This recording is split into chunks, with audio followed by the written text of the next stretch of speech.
OK，今日我哋嚟睇下點樣可以喺命盤入邊睇到同自己另一半認識嘅方式呢。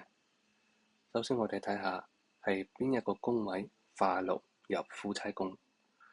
譬如好似我哋而家例子呢一個，佢係由命宮己武曲化祿入夫妻宮。咁佢認識另一半嘅方式呢，就有概率係由細就識嘅，係有情緣近水樓台之象。咁點解呢？因為夫命兄子，即係呢四個宮呢，佢係屬於四個近親宮位嘅。咁同樣，如果係夫妻宮化祿去入呢四個宮位呢，亦都係有近水樓台情緣之象嘅。